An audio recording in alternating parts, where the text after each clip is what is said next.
আমরা কথা দিচ্ছি আমাদের হাত দিয়ে কোনো চাঁদাবাজি হবে না এবং কোনো চাঁদাবাজি বরদাস্ত করবে না।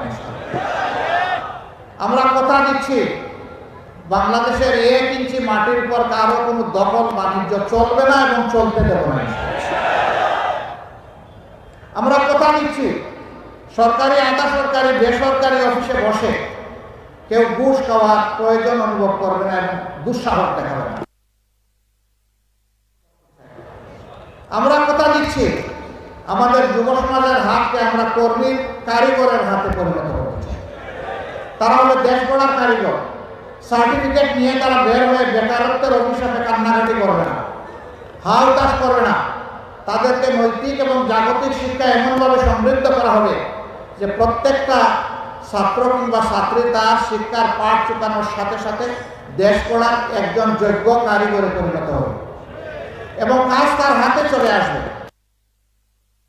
উন্নত দেশে আছে শিক্ষাকালীন সময়েই তাদের হাতে কাজ চলে আসে। শিক্ষা জীবনের আগেই তাদের এগ্রিমেন্ট সম্পূর্ণ হয়ে যায়। শিক্ষা জীবন শেষ করার সাথে সাথে কর্মে ঢুকে পড়ে।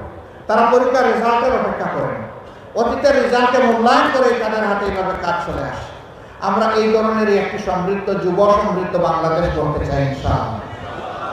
এমন বাংলাদেশ আমরা গড়তে চাই যেই বাংলাদেশে মসজিদ, মন্দির, চার্চ, প্যাগোডা, মঠ কোনো জায়গায় নিরাপত্তার জন্য পাহারা বসানোর প্রয়োজন, বরঞ্চ ঘরে বাইরে নিজেদের ধর্মীয় কাজে, সামাজিক কাজে, পেশাগত কাজে সকল জায়গায় একজন নাগরিক পূর্ণ স্বাধীনতা, মর্যাদা এবং নিরাপত্তা ভোগ করবে ইনশাআল্লাহ।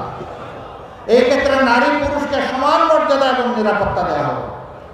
বাংলাদেশ জামাত ইসলামী সেই স্বপ্নের রাষ্ট্র যদি গড়ার সুযোগ পায় আল্লাহ কোরআনের ভিত্তিতে, তাহলে সেই রাষ্ট্রে পুরুষের পাশাপাশি আমাদের মা বোনেরা, আমাদের মেয়েরা অত্যন্ত মর্যাদা, গর্ব এবং ইজ্জতের সাথে তারা তাদের দায়িত্ব পালন করবেন। তারা পাবেন পূর্ণ নিরাপত্তা। এখন সমাজের বিভিন্ন জায়গায় কাজ করতে গিয়ে না পান তারা নিরাপত্তা, না পান তারা মর্যাদা।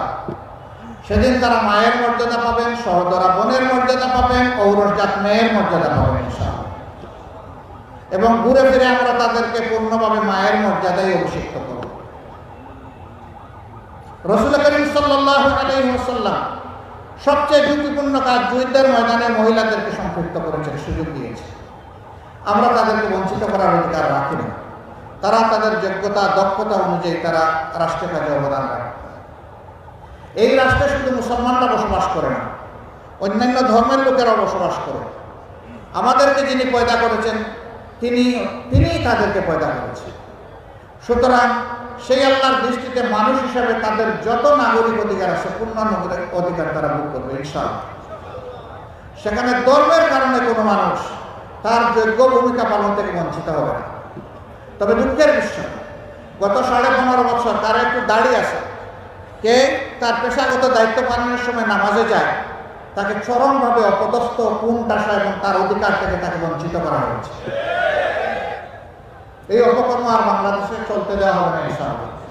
এখানে একটা ফ্ল্যাগ দেখছি, এটা নামান্ত ফ্ল্যাগ শুধু জামাতে ইসলামের লোকসংবলিত ফ্ল্যাগ এবং বাংলাদেশের ফ্ল্যাগ উঠবে ভাই, অন্য কোনো ফ্ল্যাগ এখানে উঠাবেন না।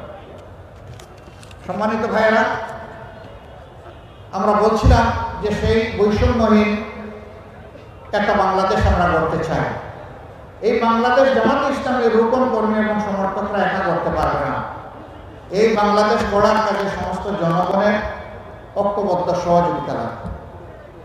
এমন একটি বাংলাদেশ গড়ার জন্য আসমান থেকে ফিরিস্তা পাঠায় আল্লাহ সরাসরি গড়ে দেবেন না।